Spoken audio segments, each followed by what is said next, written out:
उसे बिना देखे ट्रेलर ऑन कर देता है, जिससे वो लोग अब आगे बढ़ जाते हैं और क्रिल नीचे ही छूट जाता है। अब बाकी लोग ट्रेलर में अपना सफर शुरू कर देते हैं बिना क्रिल के, मतलब जिसने प्लान बनाया था यहाँ आने का, इन लोगों ने उसे ही नीचे छोड़ दिया है। अब ट्रेलर आधे रास्ते पहुंच जाता है, पर तभी अचानक से वो बंद हो जाता है। अब सारे लोग घबरा जाते हैं, पर डेनिस कहता है कि ये आम बात है, यहाँ ऐसा होता ही रहता है, शायद पावर कट हो गया होगा और थोड़ी देर में वो ठीक हो जाएगा।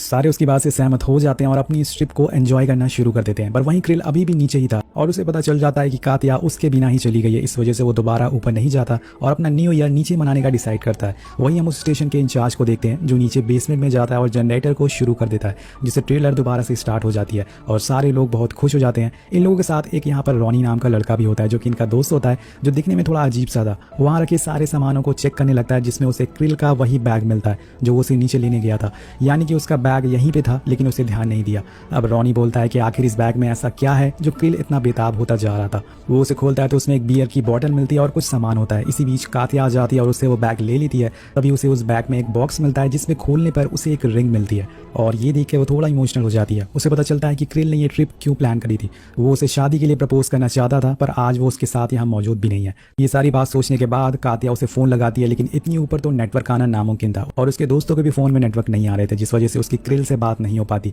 इधर हम इंचार्ज को देखते हैं जो नीचे बेसमेंट में होता है। वो मशीन में ऑयलिंग करने के लिए जाता है, लेकिन ये उसकी सबसे बड़ी गलती साबित हो जाती है। उसके गले की जो चाबियां होती है वो रोलर के बीच में अटक जाती है, जिससे कि उसका दम घुटने लगता है। वो जैसे तैसे करके खुद को बचाने के लिए एक रॉड उस रोलर में अटका देता है और अब वो मशीन पूरी तरह से जल जाती है, जिससे ट्रेलर वहां पर रुक जाता है। और अब फाइनली इनके पास बहुत बड़ी मुसीबत आने वाली है, लेकिन इस बार कातिया और उसके दोस्त घबराते नहीं, क्योंकि उन्हें पता था ये थोड़ी देर में ठीक हो जाएगा, जबकि उन्हें अब ज़्यादा घबराना चाहिए था।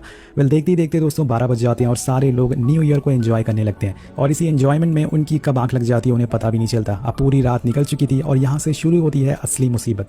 सुबह हो चुकी है, लेकिन अभी तक पावर नहीं आया। ऐसे कैसे हो सकता है, यही सोच के सारे लोग बहुत ही ज़्यादा डर जाते हैं। अब डेनिस ट्रेलर के ऊपर जाता है चेक करने के लिए कि क्या पता वहाँ से रोप को लूज करा जा सके, जिससे वो लोग स्लोप से नीचे आ सके, लेकिन ये काफ़ी की होता है और ये तरीका भी काम नहीं आता।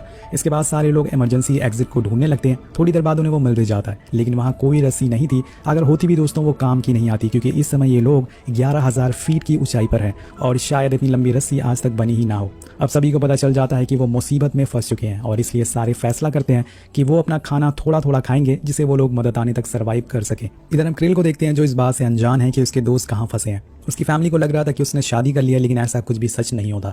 थोड़ी देर बाद हमें एक और चीज़ पता चलती है कि जिस लाइन की रोप पे कातिया और उसके दोस्त फंसे हुए हैं उसे टेम्परेरी बंद कर दिया जाता है, क्योंकि वो खराब हो गई थी। पर क्यों खराब हो गई थी ये किसी को भी पता नहीं चलता। कातिया और उसके साथी ट्रेलर के अंदर आग जलाते हैं, जिससे कि उन्हें थोड़ी गर्मी मिल सके, वरना वो लोग ठंड से ही मर जाएंगे। अब थोड़ी देर बाद स्टेशन में 2 वर्कर आते हैं जिनकी सुबह की शिफ्ट होती है। उन्हें वहाँ पर इंचार्ज की लाश मिलती है बेसमेंट में। उन्हें लगता है कि शायद ये कोई एक्सीडेंट था जो कि गलती से हुआ था। और इसके बाद वो वहाँ के रूम को सेटअप को देखते हैं, जिन्हें उन्हें पता चलता है कि रात में किसी ने ट्रेलर को ऑन करा था और ये ट्रेलर बीच में फंसा हुआ है। पर स्टाफ को इस बात का जरा भी अंदाजा नहीं होता कि उसमें लोग भी मौजूद थे, जो कि अभी बहुत बड़ी मुसीबत में है। वहीं दूसरी तरफ क्रिल बार बार सोशल मीडिया को चेक करता है ये देखने के लिए कि क्या पता उसके दोस्त में से कोई ऑनलाइन हो, लेकिन अभी तक किसी का कुछ भी पता ही नहीं होता है। और ना ही कातिया की उसको एक बार भी कॉल आई थी। कॉल कैसे आती दोस्तों, उनका नेटवर्क ही नहीं आ रहा था। और अब क्रिल को लगने लगता है कि अब उसका रिश्ता खत्म हो गया, जिस वजह से अब वो अपने घर जाने की तैयारी में लग जाता है। पहर हो जाती है और बाकी के स्टेशन में ट्रेलर चल रहे थे, लेकिन ये लाइन अभी भी बंद पड़ी हुई थी। वहीं कातिया ने अपने बैग में एक रस्सी रख रखी थी, क्योंकि कहीं ना कहीं उसे पता था कि यह सफर खतरनाक होने वाला है, लेकिन उसे इस बारे में किसी को भी नहीं बताया था।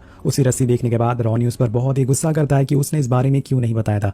वेल, अब रस्सी आ गई थी तो वो लोग नीचे जाने की सोचते हैं। बीच बीच में कातिया सारी चीज़ों को रिकॉर्ड कर रही थी, ताकि जिसे भी फ़ोन मिले उन्हें पता लग सके कि इनके साथ क्या हो रहा है। कहानी आगे बढ़ती है और डेनिस नीचे जाने को तैयार हो जाता है, क्योंकि नीचे इन्हें ज़मीन दिख रही थी, तो हो सकता है कि शायद वहाँ पहुँचने पर ये बच जाए। अब ऊपर तीनों लोग उस रस्सी को पकड़ कर रखते हैं और वो धीरे धीरे करके नीचे उतर आता। वो अपने स्केटबोर्ड को नीचे फेंकता है, जिसके बाद उसे समझ आता है कि जिसे वो ज़मीन समझ रहे थे असल में एक बर्फ़ की लेयर थी, जो कि स्केटबोर्ड के गिरने पर टूट जाती है। अब डेनिस इतनी गहराई को देखकर बहुत ही ज़्यादा घबरा जाता है और फौरन रस्सी को ऊपर खींचने को कहता है और इसी हड़बड़ी में रस्सी जिस हुक से बंधी होती है वो टूट जाती है और रॉनी भी नीचे आके लटक जाता है। यहाँ एक ही रस्सी पे 2 लोग लटके हुए थे, जिससे कि उसका भार बढ़ने लगता है। अब इस हादसे में डेनिस की गर्लफ्रेंड जिसका नाम वीका होता है, उससे भी चोट लग जाती है और वो रस्सी को छोड़ देती है, जिसके बाद अब सारा भार कातिया के ऊपर आ गया था। अब नीचे लटका रॉनी भी समझ जाता है कि अगर ऐसा ही चलता रहा तो वो ज़्यादा देर तक जिंदा नहीं रह पाएगा, इसलिए वो नीचे की रस्सी को काट देता है, जिससे डेनिस नीचे खाई में गिर जाता है। वो जैसे ऊपर आता है वीका उस पर खूब चिल्लाती है, क्योंकि डेनिस उसका बॉयफ्रेंड था और रॉनी उसे समझाने की कोशिश करता है लेकिन वो नहीं मानती और उसे लग रहा था कि उसने ऐसा जानबूझकर किया है, जो कि सच होता है दोस्तों। अब वीका उसे चाकू दिखाती है, लेकिन इससे पहले कि वो कुछ कर पाती वो चोट के कारण वहीं गिर जाती है। अब इसी बीच इनकी किस्मत चमकती है और एक चॉपर की आवाज इन्हें सुनाई देती है। ये इनके लिए एक उम्मीद थी जिसे वो लोग खोना नहीं चाहते थे। इसलिए रॉनी फौरन ट्रेलर के ऊपर पहुंच जाता है और चिल्लाने लगता है, लेकिन 11,000 फीट पर इनकी उम्मीद बर्फ के नीचे दब जाती है। वो लोग उनकी आवाज़ नहीं सुन पाते, जिस वजह से वो कातिया को फ्लेयर गन लाने को कहता है, लेकिन वो उसे लाने में थोड़ी देर कर देती है क्योंकि कातिया वीका की चोट पर पट्टी बांध रही थी और जब तक वो फ्लेयर गन लेके आती है वो चॉपर इन लोगों से बहुत ही दूर हो चुका था। ये देखकर रॉनी कातिया पर बहुत ही गुस्सा होने लगता है और यहाँ उसका असली रूप सामने आ जाता है। वो उसे कहता है कि नीचे जाके ट्रेलर के गेट को ओपन करो, क्योंकि जिस गेट से ये लोग अंदर आए थे वो बंद हो चुका है और अंदर बैठी वीका इस हालत में नहीं थी कि वो उस गेट को खोल सके। इसलिए अब गेट को बाहर से खोलना होगा और इसलिए वो उसे जबरदस्ती करता है कि वो नीचे लटके और उस गेट को खोले। रॉनी को इस बात से कोई भी फर्क नहीं पड़ता कि कातिया किस में जान जा सकती है, वो बस अपनी जान की परवाह कर रहा है। वाले सीन को देख के आपको एक चीज जरूर सीखने को मिलेगी कि इंसान की असली परख मुश्किलों में होती है, खुशी में तो हर कोई साथ देता है। जब ये ट्रिप शुरू हुई थी तो रॉनी कातिया को इम्प्रेस करने की कोशिश कर रहा था और अब वो उसकी जान लेना चाहता है। वेल गाइस, कातिया नीचे जाने से मना कर देती है और दोनों में हाथापाई होना शुरू हो जाती है, जिससे दोनों वहीं गिर जाते हैं। और इसके बाद रॉनी ट्रेलर में लगी एक रॉड निकाल लेता है और उसे डराने की कोशिश करता है, लेकिन इसी चक्कर में कातिया का पैर फिसल जाता है और वो ट्रेलर से लटक जाती है। लेकिन यहाँ पर उसकी किस्मत अच्छी होती है, वो मेन गेट के बहुत ही करीब होती है। वो उसे ओपन कर लेती है और अंदर चली जाती है, लेकिन अंदर जाते ही वो उसे फिर से लॉक कर लेती है। अब ये देखकर रॉनी बहुत ही गुस्से में होता है। कातिया कहती है कि अब हिम्मत है तो अंदर आके दिखा। वो गेट को जबरदस्ती ओपन करने की कोशिश करता है जिससे वो ऊपर आया था, लेकिन तभी वो डिसबैलेंस हो जाता है और नीचे खाई में गिर जाता है, यानी कि कर्मा हिट्स यू बैक। और ये देखते ही देखते कातिया वहीं सो जाती है। लेकिन आधी रात को वो देखती है कि रॉनी ऊपर आ गया है और इस पे चाकू से हमला कर रहा है, लेकिन इसी बीच उसकी आंख खुल जाती है और वो खुद को संभालती है क्योंकि ये बस एक सपना था।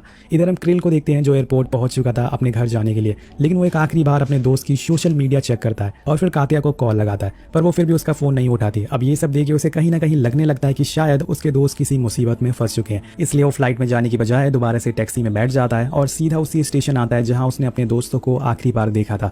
इधर कातिया की हालत अब बिगड़ती जा रही थी। वो देखती है कि ट्रेलर का वो हिस्सा भी खुला हुआ है जहां से डेनिस नीचे गिरा था, वहां से बर्फीली हवाएं आ रही थी, ठंड अपनी चरम सीमा पर होती है। तभी कातिया को पता चलता है कि वीका की ठंड के मारे मौत हो चुकी है, यानी कि वो अब बिल्कुल अकेली है। वो उसका जैकेट उतार के पहन लेती है और वहाँ कुछ पेपर्स को जला देती है जिससे उसे थोड़ी गर्मी मिल सके, लेकिन शायद आज उसकी हिम्मत और दिन दोनों ही खराब है। उसकी जलाई हुई आग थोड़ी देर ही जल पाती है क्योंकि तभी एक हवा का तेज झोंका आता है जिसमें खिड़की टूट जाती है और उसी में उसकी जलाई हुई आग भी बुझ जाती है। सो इतनी सारी मुसीबतें आने के बाद वो पूरी तरह से टूट चुकी थी, लेकिन वो हिम्मत नहीं हारती।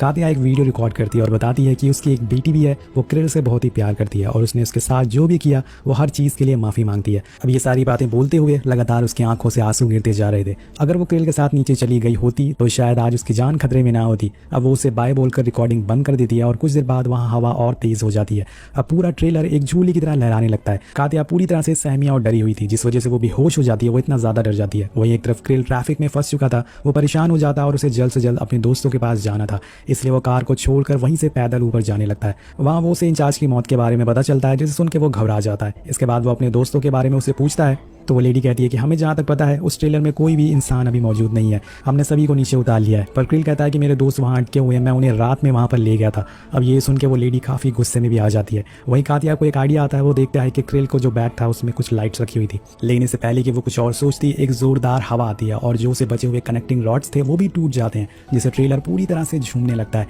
इस तूफान की वजह से वीका की लाश भी ट्रेलर से सीधा नीचे गिर जाती है। यहाँ उसे समझ आ गया था कि ये ट्रेलर ज़्यादा देर तक टिकने वाला नहीं है, इसलिए उसे जितनी जल्दी हो सके कुछ ना कुछ करना ही होगा, वरना ये भी अपनी दोस्त की तरह जान गंवा देगी। इसलिए वो फैसला करती है कि वो ट्रेलर के ऊपर जाएगी और वहां पर रुकेगी। वो अपने साथ उन लाइट्स को भी ले लेती है और ऊपर चली जाती है। वहां जाके वो बहुत ही मुश्किल से उस हैंगर को पकड़ कर रखती है और उन लाइट्स को ऑन कर देती है। अब इसके थोड़ी देर बाद ही पूरा ट्रेलर नीचे गिर जाता है धड़ाम। अगर वो थोड़ी देर और उस ट्रेलर में रहती तो वो मारी जाती। अब ट्रेलर जैसे ही रोप को छोड़ के नीचे गिरता है, यहाँ स्टेशन में सेंसर बजना शुरू हो जाता है, जिसे वहाँ पे लेडी क्रिल से कहती है कि अब ट्रेलर नीचे खाई में गिर चुका है, अगर उसमें तुम्हारे दोस्त जिंदा भी होंगे तो वो अब मारे गए होंगे। अब क्रिल को यकीन नहीं हो रहा था कि ये सब क्या हो गया है, इतनी जल्दी सब कुछ कैसे खत्म हो गया है। उसने अपने दोस्त, अपने प्यार सभी को एक ही दिन में कैसे खो दिया। वो बेबस होकर बाहर आ जाता है और ऊपर वाले से प्रार्थना करने लगता है कि शायद कुछ चमत्कार हो जाए। और तभी ऊपर वाला उसकी सुन लेता है और उसे दूर एक लाइट दिखती है। वो समझ जाता है कि अभी भी कोई जिंदा है, अब उसे किसी तरह से उसे बचाना है। वो फौरन स्टेशन के बेसमेंट में जाता है और उस रोलर में से उस रॉड को निकालता है, पर इतनी आसानी से वो निकलने वाला नहीं था। वो उसी क्रेन से उसे टो करता है जिससे वो बाहर आ जाता है और वो लेडी भी सिस्टम ऑन कर देती है, जिसके बाद वो रोप धीरे धीरे करके नीचे आने लगता है।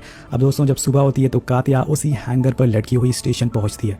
पूरे 2.5 दिन के बाद उसे रेस्क्यू किया गया था। सारे लोग वहाँ पहले से ही मौजूद होते हैं। वो पूरी तरह से बेहोशी की हालत में थी, लेकिन अभी भी वो जिंदा होती है। उसकी सांसें अभी भी चल रही थी। उसका नसीब अच्छा था। स्टेशन पे क्रिल भी मौजूद होता है। वो लोग फौरन हॉस्पिटल लेके उसे जाते हैं और उसकी जान बचाते हैं। कहानी के आखिर में हमें एक बैलून उड़ते हुए दिखाया जाता है जो कि ये मैसेज देता है कि नेवर गिव अप। इसी के साथ ही कहानी